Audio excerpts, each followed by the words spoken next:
নমস্কার, আদাব। Crime petrol দস্তাকে আপনাদের সকলকে আরো একবার স্বাগত।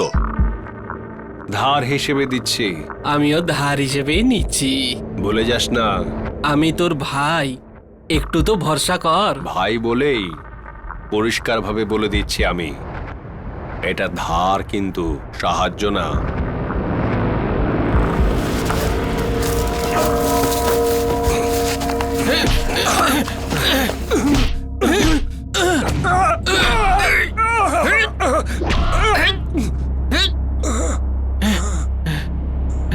শালা 10টা টাকাও ছাড়তে পারে না, এত জ্বালাবে আমাকে। ভেবেছে এটা কি আমাকে?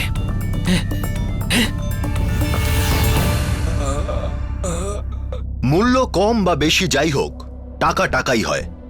সেখানে সম্পর্ক রক্তের হোক, ভালোবাসার হোক বা বন্ধুত্বের। টাকা পয়সা নিয়ে মিসআন্ডারস্ট্যান্ডিং কখনো কখনো প্রাণও কেড়ে নিতে পারে। যখন কেউ টাকা শোধ করতে পারে না, সেটা একটা আভাস হয় যে সে হয়তো সমস্যায় রয়েছে। কিন্তু টাকা ফেরত না পেলে পরে যে দিয়েছে সে চিন্তায় পড়ে যায়। তাহলে এমন সিচুয়েশনে মানুষ কি করবে? যে কোনো উপায়ে নিজের টাকা ফেরত নেবে, নাকি সেটা একেবারে ভুলে যাবে? খুব একটা সহজ চয়েস নয়, কিন্তু দুটোর মধ্যে থেকে কোনো একটাকে বেছে নিতেই হয়। আর এই চয়েস জীবন এবং মৃত্যুর মধ্যেকার চয়েসও হতে পারে। জুলাই 2011, ভিভেন্ডি, থানে ডিস্ট্রিক্ট, মহারাষ্ট্র।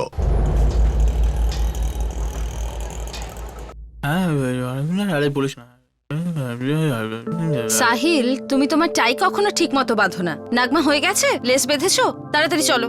আরে টিফিন বক্স নাও তোমরা। কখনো টিফিন বক্স ব্যাগে রাখো না কেন? যাও। Bye bye mummy. বাই। চলো, মুখ খোলো।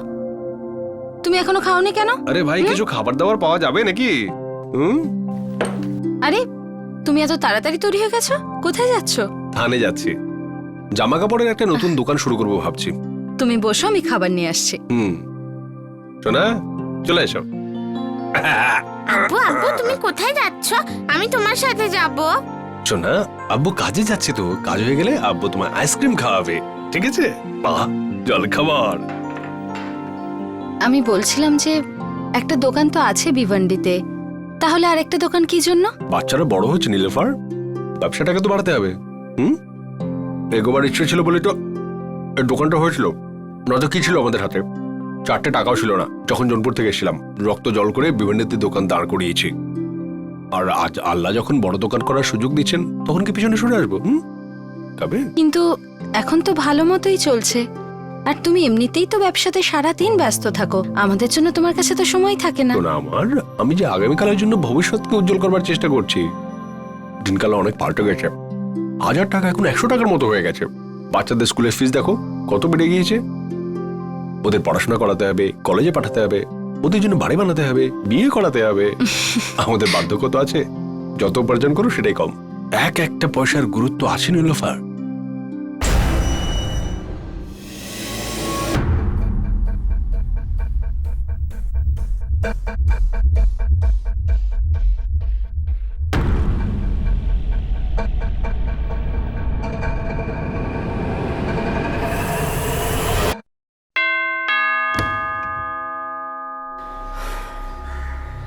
সকালবেলা আবার চলে এলে নিজেদের অপয়া মুখটা দেখাতে।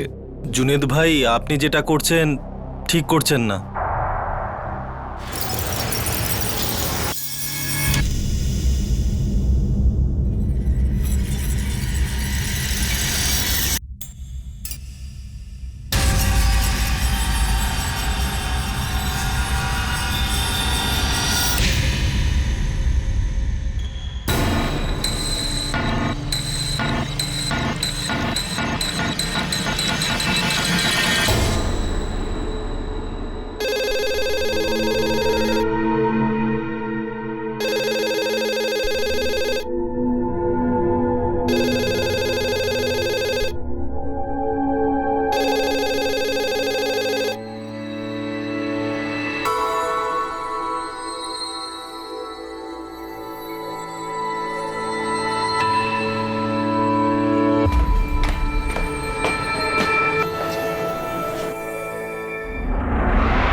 নাগমা, আম্মি দরজাটা খুলে রেখেছে কেন?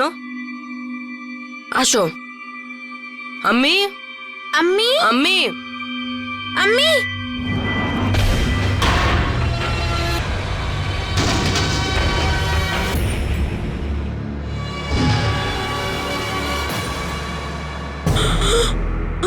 আম্মি, আম্মি, আব্বু, আম্মি আব্বু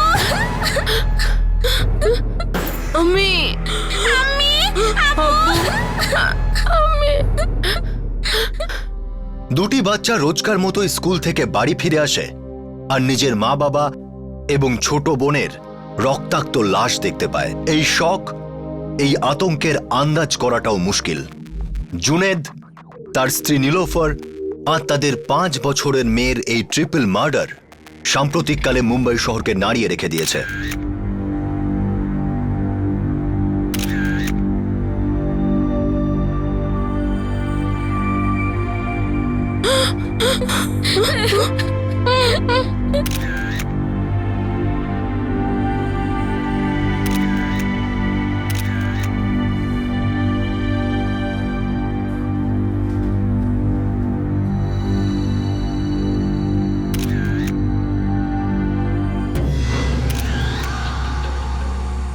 ওই ট্রাউজারটাকে বার করো। আগে স্যার। এটা কিন্তু খুনির প্যান্ট হতে পারে। সব পকেটগুলো চেক করো।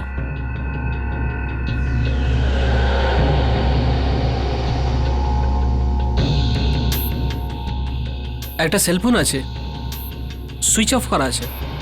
স্যার, চুরি বা ডাকাতি কিছু না, বিছানাতে হ্যাঙ্গারে এই শার্টটা ছিল।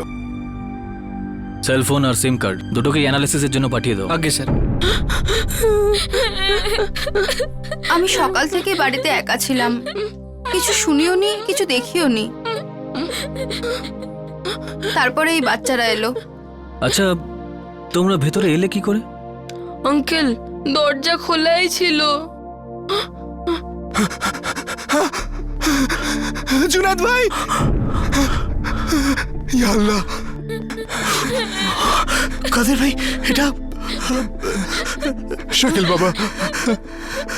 এসব কে করেছে? এসব হলো কি করে? আপনাদের পরিচয়? আমরা ওনার দোকানে কাজ করি। জুনেদ ভাই 9:30টার সময় আমাদের থানায় দেখা করতে বলেছিল, কিন্তু ভিবন্ডিতে একটা দোকান আছে সাহেব, আর একটা শুরু করতে চলেছিলেন ভাই। থানাতে দোকানটা দেখেও রেখেছিলেন, আর আজই ফাইনাল করার কথা ছিল। হ্যাঁ স্যার, জুনেদ ভাইয়ের 1 যুগ ধরে স্বপ্ন ছিল যে ওনার আর একটা দোকান হবে। কিন্তু জুনেদ ভাই, বৌদি আর বাচ্চারা 3 জনই এরকম নিষ্ঠুরভাবে খুন করে দিল কেন সাহেব? শত্রুতা, গভীর শত্রুতা। চুরির কেস নয় এটা। জুনেদ ভাইয়ের কারোর সাথে কোনো শত্রুতা ছিল না সাহেব? হ্যাঁ স্যার, এত ভালো মানুষ তো খুঁজলেও পাওয়া যায় না। সবাই ওনাকে খুব সম্মান করত।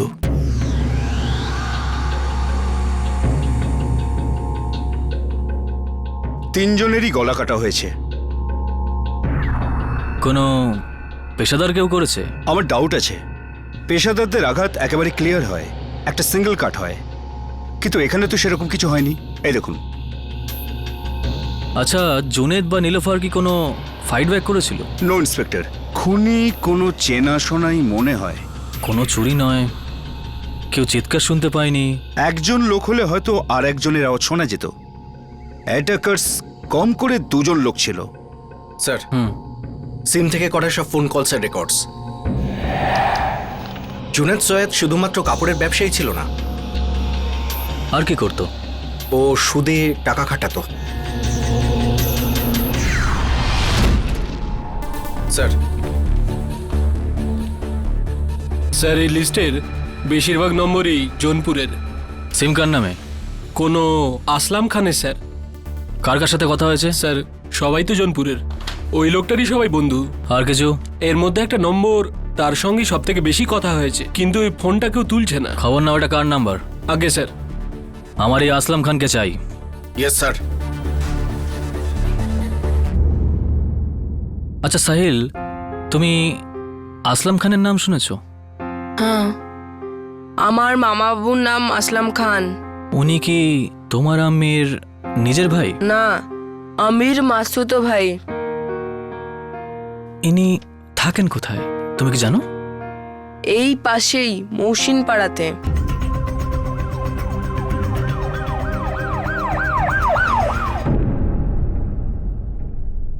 কাল দুপুরে আসলাম সাহেব বেরিয়ে গিয়েছিলেন। একা? না স্যার, ওনার মাস্তুতো ভাই নওয়াজও সঙ্গে ছিল।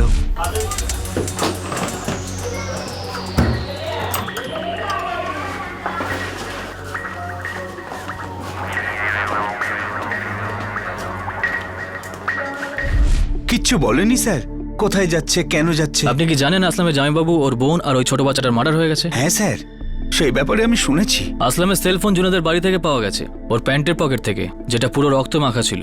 হায় আল্লাহ! আমাদের পুরো সন্দেহ যে এই খুনটা আসলাম করেছে। আপনি কি আমাদের কোনো সাহায্য করতে পারেন? দেখুন স্যার, পরশু এইখানেতে জুনেদ ভাইয়ের সাথে আসলাম আর নওয়াজের ভীষণ ঝগড়া হয়েছে। আমাদের পুরো সন্দেহ যে এই খুনটা আসলাম করেছে। আপনি কি আমাদের কোনো সাহায্য করতে পারেন? দেখুন স্যার, পরশু এইখানেতে জুনেদ ভাইয়ের সাথে আসলাম আর নওয়াজের ভীষণ ঝগড়া হয়েছিল। বিশ্বাস করুন জুনেদ ভাই, কাজ খুঁজতে এত ব্যস্ত ছিলাম, আসার একদম টাইম করতে পারিনি। আমাকে এই কালকের বাচ্চা ভেবেছিস? কোনো একটা অজুহাত দেখিয়ে দিবি আর আমি মেনে নেব? 8 মাস ধরে মুখ দেখাসনি তোরা। প্রত্যেক মাসে লোক পাঠিয়েছি, প্রত্যেকবার দরজায় তালা লাগানো ছিল। জুনেদ ভাই, আসলে আমাদের টাইমটা খুব খারাপ চলছে, খুব খারাপ অবস্থা ভাই, নাহলে আমরা ঠিক আসতাম। আরে ছাড়তে শালারা, আমার কালকের মধ্যে টাকা ফেরত চাই। আর কাল মানে কালকেই। কালকের মধ্যে কিভাবে হবে জুনেদ ভাই, একটু টাইম তো দিন। এবার তোদের টাইম না, অন্য কিছু দেওয়ার সময় চলে এসেছে।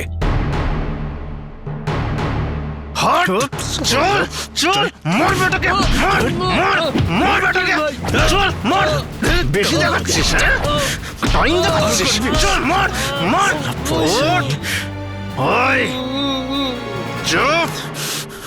কাল সন্ধ্যেবেলার নামাজের আগে আমার টাকা পেয়ে যাই যেন, সুদ সমেত। আর যদি না আসিস না আসলাম, দিব্যি খেয়ে বলছি, কোথাও আসা যাওয়ার যোগ্য রাখবো না আমি। চলো চল।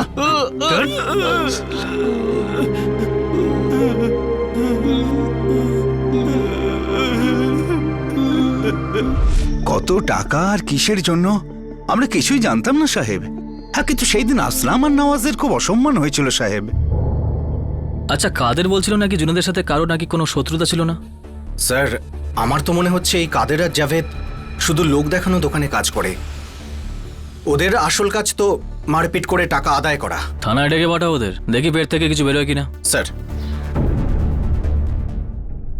স্যার, আসলাম আর নওয়াজ জুনেদ ভাইয়ের থেকে 5,000 টাকা ধার নিয়েছিল। এতদিন হয়ে গেছিল কিন্তু ওরা ফেরতই দিচ্ছিল না। আর শুধুমাত্র 5,000 টাকার জন্য তোমরা ওদের এভাবে মারলে আর অপমানও করলে। না সাহেব, আমরা তো শুধু ওদের ওয়ার্নিং দিয়েছিলাম। তোমরা এই কথাগুলো আগে কেন বলনি? সাহেব, আমরা তো ভাবিও নি যে আসলাম আর নওয়াজের এই খুনের সাথে কোনো লেনদেন থাকতে পারে। আসলাম আর নওয়াজ এই দুজন জুনেদের মিসেস নীলোফারের মাস্তুতো ভাই, তাই না? হ্যাঁ স্যার, হ্যাঁ স্যার। তা সত্ত্বেও জুনেদ নিজের শালাদের সাথে এত খারাপ ব্যবহার করলো। জুনেদ ভাইয়ের আদর্শ ছিল যে একটা টাকাও না ছাড়া সুদ সমেত সেটা ফেরত আসা চাই। জনপুরে কোথায় থাকে ওরা? কোনো আইডিয়া নেই স্যার। আমরা তো ওদের চিনতামও না। এই প্রায় 1.5-2 বছর আগে ওরা এখানে এসেছিল।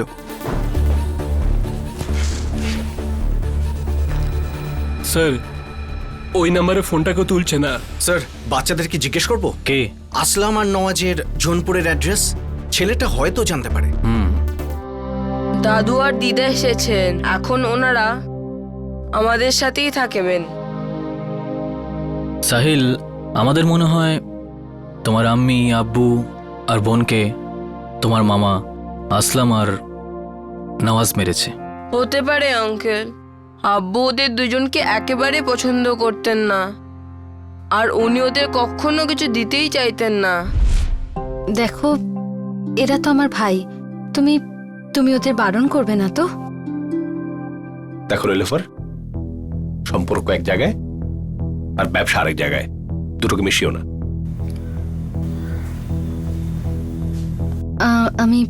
আমি তোমাদের জন্য চা নিয়ে আসছি। জুনেদ ভাই, আপনি আমাদের বিশ্বাস করতে পারেন। আমরা টাইম টু টাইম আপনার টাকা ফেরত দিতে থাকবো। তোমাদের কথায় কি এসে যায় শালাবাবু?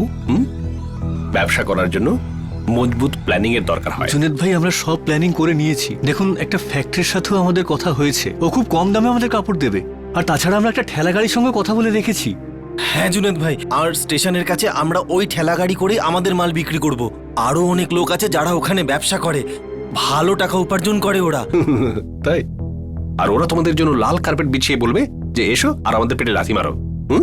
আরে খেলা ভাবছো নাকি ব্যবসাকে? ওখানে আধ ঘন্টাও গাড়ি দাঁড় করাতে দেবে না ওরা, আর তারপর কাঁদতে কাঁদতে আমার কাছে ফিরে আসবে। আপনি আমাদের ছোট বাচ্চা মনে করছেন নাকি? এরম কিছু না, আমরা পুরো ব্যবস্থা করে নিয়েছি। হ্যাঁ, আর শুধু 1 লাখ টাকা লাগবে এই কাজের জন্য। সে টাকাটা আমরা 6 মাসে ফেরত দিয়ে দেবো আপনাকে। কি বলে? 1 লাখ? তোমাদের দুজনের বিমৃতি হয়েছে নাকি? 1 লাখ তো আমি নিজেকেও ধার দেব না।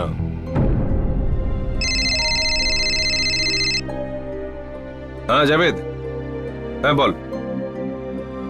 তাই? ঠিক আছে। এই নাও দাদা, চা নাও।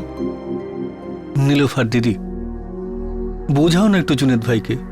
আমরা ওনার সমস্ত টাকা দিয়ে দেবো, কথা দিচ্ছি। নওয়াজ দাদা, আমি চেষ্টা করে দেখতে পারি, কিন্তু উনি নিজের ইচ্ছেতেই সবকিছু করেন।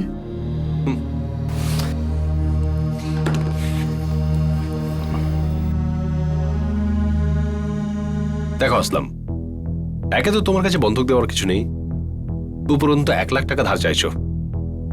না ভাই, আমার থেকে পাবে না। জুনেদ ভাই, ওই জোনপুরের ওই জমিটা আছে না? আরে বাঁধা জমিটাতে তো একটা ঘাসও জন্মায় না। দেখো ভাই, তোমরা এখানে আসবে, চাটা খাবে, জলখাবার খাবে, সেটা আমি বারণ করতে পারি না, কিন্তু এরপর থেকে এই বাড়িতে টাকা চাইতে আর এসো না, পাবে না।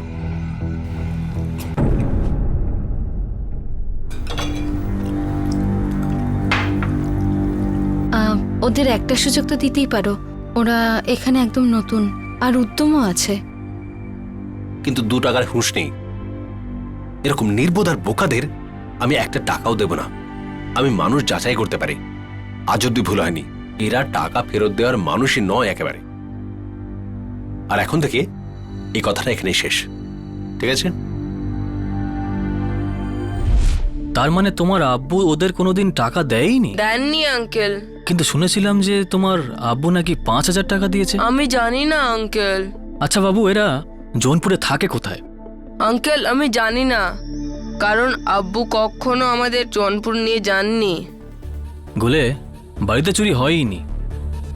আর বাচ্চাটা বলছে যে ওর বাবা আসলাম আর নওয়াজকে কোনোদিন সাহায্যই করেনি, কিন্তু জুনেদের লোকেরা বলছে যে ওর 5,000 টাকা দেনা ছিল। শালা ঘটনাটা কি? হ্যাঁ গামলে বলো। স্যার, ওই আননোন নাম্বারে খোঁজ পাওয়া গেছে স্যার। ওটা আসলাম আর নওয়াজের বোন জিনাতের। ও জোনপুরে থাকে। কথা হয়েছে? হ্যাঁ স্যার। ও বলল যে 2 দিন আগে ওর নওয়াজ আর আসলামের সঙ্গে কথা হয়েছিল। ওদের জোনপুর আসার কথা ছিল, কিন্তু এখনো জোনপুরে পৌঁছয়নি। গুড জব কামলে।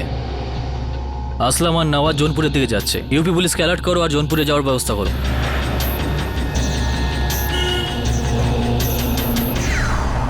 জুনেদের 12 বছরের ছেলে সাহিল পুলিশকে জানিয়েছিল যে তাদের বাবা আসলাম আর নওয়াজকে টাকা দিতে একেবারে অস্বীকার করে।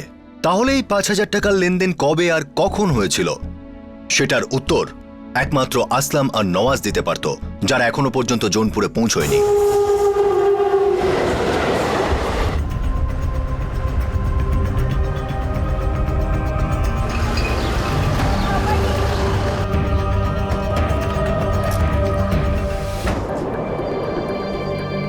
এটা হলো জিনাতের বাড়ি স্যার। আসলাম আর নওয়াজের বোন। 2 দিন ধরে আমাদের লোকেরা নজর রাখছে স্যার, কিন্তু ওরা এখানে আসেনি। কিন্তু ওদের অন্য বাড়িও তো থাকতে পারে।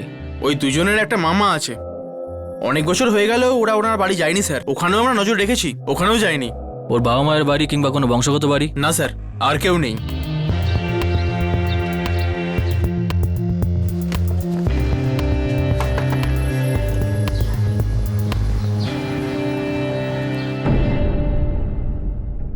সাহেব, আমি সত্যি জানি না যে আসলাম আর নওয়াজ দাদা কোথায় আছেন।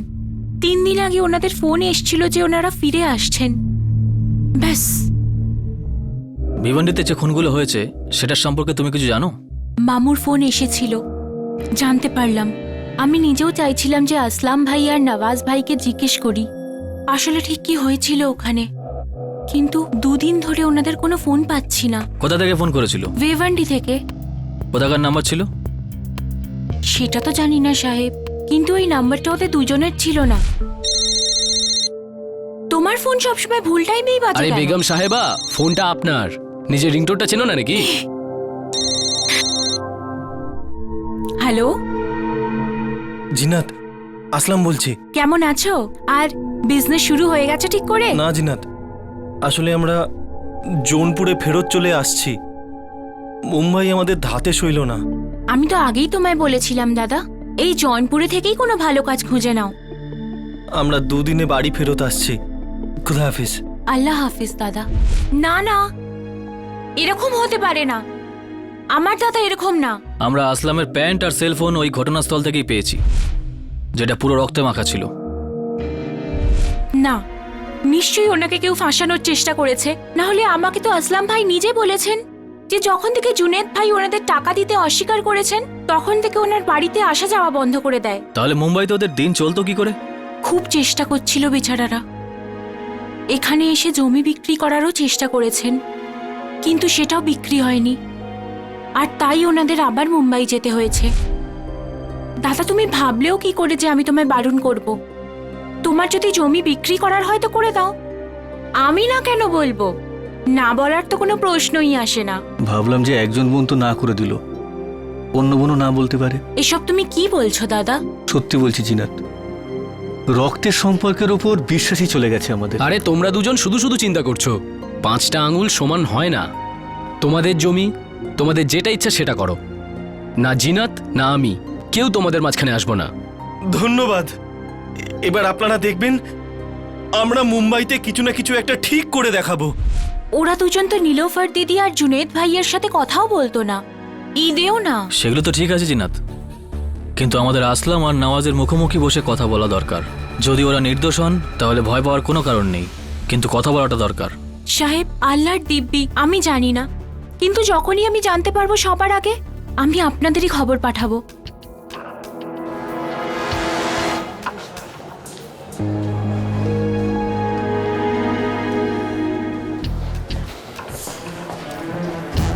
মিথ্যে কথা বলছে। 24 ঘন্টা নজরে রাখো, আসলাম আর নওয়াজকে মুম্বাইতে নিয়ে যেতেই হবে।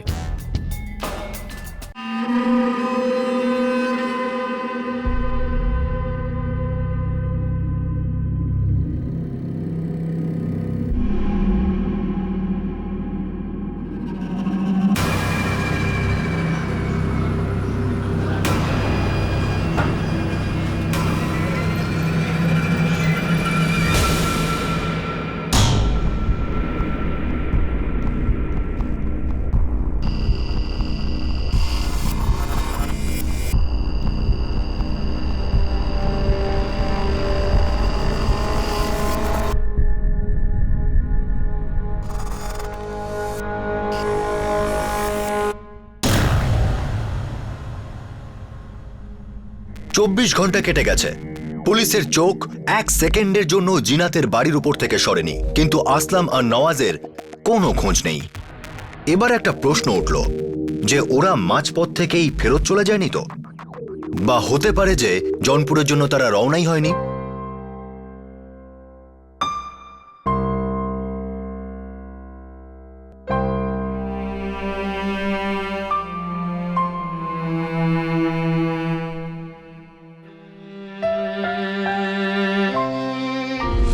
আরে টিফিন বক্স নাও তোমরা, কখনো টিফিন বক্স ব্যাগে রাখো না কেন? যাও। বাই বাই আমি।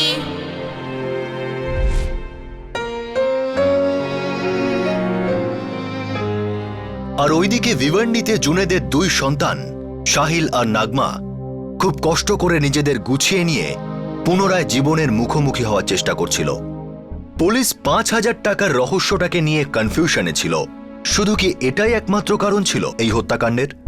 সত্যিটা শুধুমাত্র আসলাম আর নওয়াজই বলতে পারত, আর তারা দুজন এখনো নিরুদ্দেশ ছিল।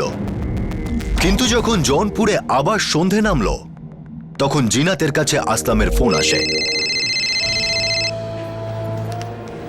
হ্যালো জিনাত, আসলাম, আসলাম দাদা, তুমি কোথায়? পুলিশ কি ওখানে পৌঁছে গেছে? আসলাম দাদা, একদম সত্যি করে বলো, তোমরা দুজনে কি করেছো? পুলিশ তোমায় কি বলেছে? এটাই যে খুন তোমরা করেছো। এখন তোমরা আমাকে বলো যে ঘটেছেটা কি? জুনেদ ভাই আমাদের খুব অপমান করেন। উনি পুরো পাড়ার সামনে আমাদের মার খাওয়ান। এটা আমার প্রশ্নের উত্তর না। প্রথমবার যখন জুনেদ ভাই টাকা দিতে অস্বীকার করেন, তখনই আমরা ঠিক করে নিয়েছিলাম যে আর কোনোদিন ওনার মুখ দেখব না। কিন্তু এত খারাপ সময় চলছিল,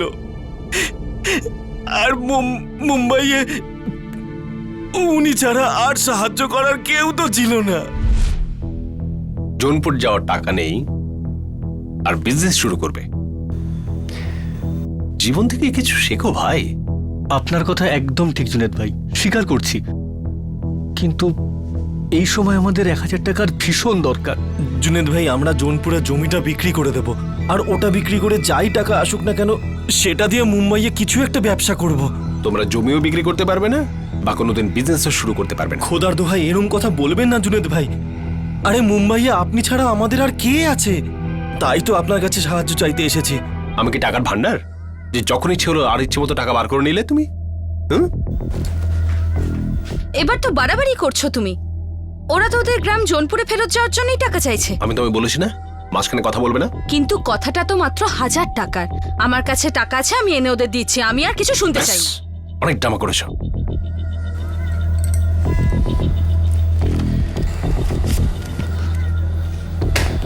এটা ধার, দান নয়, ভুলে যেও না। ভুলবো না ভাই, ঠিক সময় মতো ফেরত দিয়ে দেবো। ফেরত না দিলে না মাসে 500 টাকা করে সুদ আলাদা। কিন্তু সেই পরিস্থিতিটাই আসবে না জুনেদ ভাই। আমরা 1 মাসেই আমাদের জমি বিক্রি করে দেব, আর এসেই সবার আগে আপনার 1000 টাকা ফেরত দিয়ে দেব। জমি তো বিক্রি হলো না, তোমরা খালি হাতে মুম্বাই গেলে কেন? তোমরা আমার থেকে টাকা চাইলে না কেন? আর কত নিতাম? তোমার থেকে তো আগেই এত নিয়েছিলাম। তোমরা আগে আমাকে এটা বলো যে নীলোফার দিদি জুনেদ ভাই আর খুশনুমাকে খুন করেছো কি না? না, আমরা কারোর খুন করতে চাইনি। আমায় বিশ্বাস করো জিনাত, আমরা খুনের উদ্দেশ্য নিয়ে ওখানে যাইনি। ধারের 1000 টাকা আর 8 মাসের সুদ 4000 টাকা, সব মিলিয়ে 5। কালকের মধ্যে ফেরত দিয়ে দিও। আর এই যে হালকা করে একটা ধাক্কা দিলাম না, এটা একটা ঝলক ছিল মাত্র, বুঝলে? চলো হট।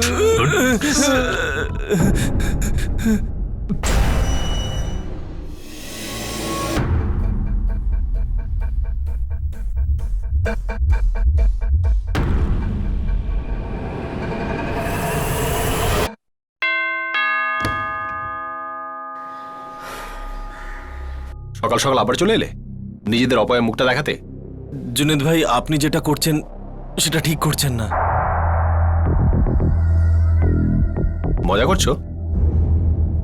বাকি 4000 কোথায়? জুনেদ ভাই, 1000 টাকা ধারে 4000 টাকা সুদ, এটা ঠিক না। এটা খুব অন্যায়। আরে চুপ করো শালারা। যখন ভিক্ষে চাইতে এসেছিলে তখন আমার শর্তে রাজি হয়েছিলে কি না? হ্যাঁ। তারপর 8 মাস নিজেদের অপয়া মুখটা দেখাতে আর আসনি, আর এখন অন্যায়ের কথা বলছে। কোনো কথা না বলে বাকি 4000 টাকা বার করো। জুনেদ, কিন্তু তুমি চুপচাপ ভেতরে যাও, মেয়েকে নিয়ে ভেতরে যাও।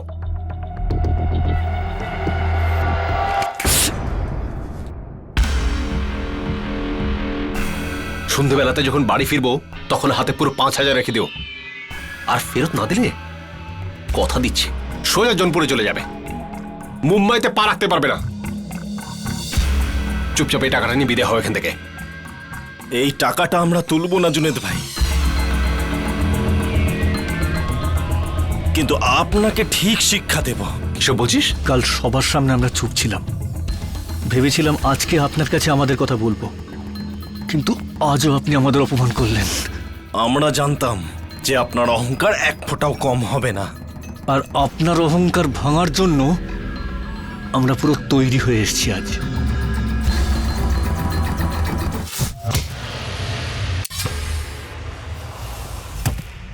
আসলাম, কি করছিস তুই?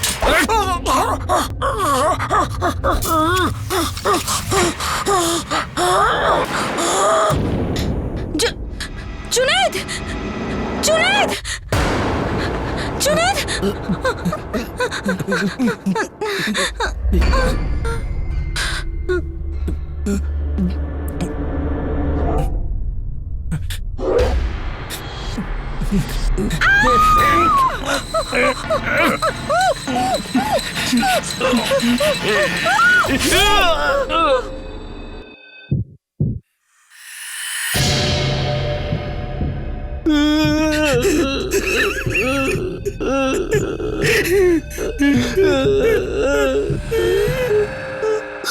চলো ভাই, বেরিয়ে যাই, কেউ দেখে না ফেলে।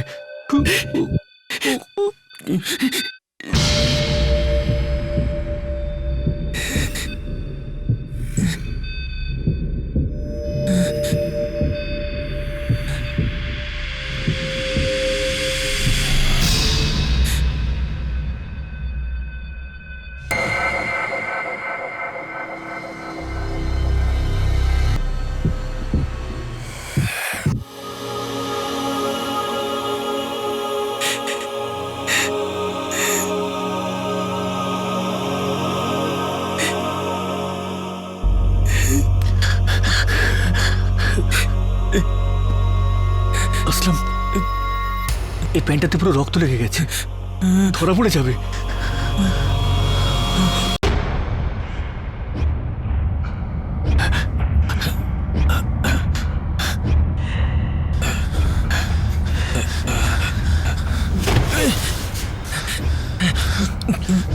চল এখান থেকে। আমরা অনেক বড় অন্যায় করে ফেলেছি। শুধু 1000 টাকার জন্য তোমরা ওই দুজন আর একটা নিষ্পাপ বাচ্চাকে খুন করে দিলে। আমরা ভয় পেয়ে গেছিলাম যে ও পুলিশদের না বলে দেয়। পুলিশ তো এখনো জেনে গেছে, মূর্খরা। পুলিশ ওখানে পৌঁছে গেছে? হ্যাঁ, বাড়ির বাইরে দাঁড়িয়ে আছে, তোমাদের জন্য অপেক্ষা করছে। তোমাদের ফোন থেকে ওরা আমার নাম্বার পেয়েছে। জিনাত, আমাদের সাহায্য করো। দেখো, তোমরা যদি আমার ভাই হও না, তাহলে নিজেদের পুলিশের হাতে তুলে দাও। না, আমরা জেলে যাব না, আমাদের বিজনেসের কাজ শুরু করতে হবে। ঠিক আছে, তোমরা করো তোমাদের কাজ শুরু। এই খুনগুলোর দোষ আমি নিজের ঘাড়ে নিচ্ছি, তোমাদের অপরাধের শাস্তিও আমি নিজের মাথায় তুলে নেব। জিনাত, জিনাত!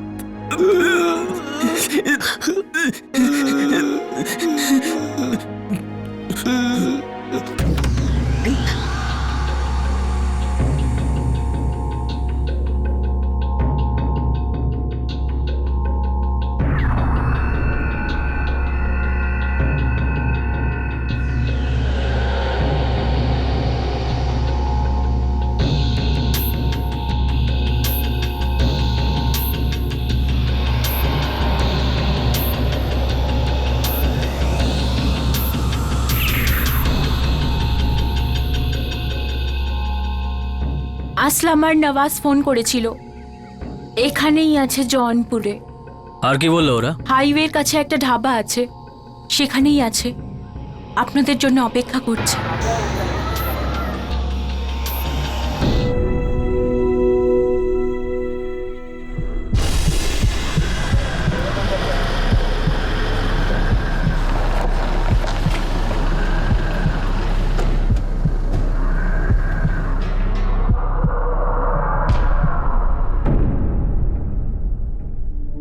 শুধু বিজনেসের আদর্শ থেকে দেখতে গেলে জুনেদ হয়তো ঠিকঠাক ছিল, কিন্তু তার পদ্ধতি ঠিক ছিল না। ওই দুই যুবককে সে এতটাই অসম্মান করেছিল যে তাদের মানসিক পরিস্থিতিটাই নড়ে যায়। অফকোর্স ওই ছেলেরা যেটা করেছে সেটা খুবই ভয়ঙ্কর ছিল, আর তাদের ক্ষমা করারও কোনো জায়গা নেই। কিন্তু এই কেসে একটু বিচার বুদ্ধি আর একটু উদার মানসিকতার দরকার ছিল। বিষয়টা মাত্র 1000 টাকার ছিল, যেটা ওই দুই যুবক ফেরত দিতে এসেছিল। কিন্তু অহংকারের অনেক বড় মূল্য দিতে হলো। 3টে জীবন চলে গেল, আর 2টো বাচ্চা অনাথ হলো, আর 2জন যুবক তাদের পুরো জীবনটা জেলে কাটাবে। হয়তো ফাঁসিতে ঝুলবে। অপরাধ আর অপরাধী দুটোই আমাদের মধ্যে আছে, আমাদের ভিতরেও আছে। সতর্ক থাকুন, সাবধানে থাকুন। আবার দেখা হবে। জয় হিন্দ।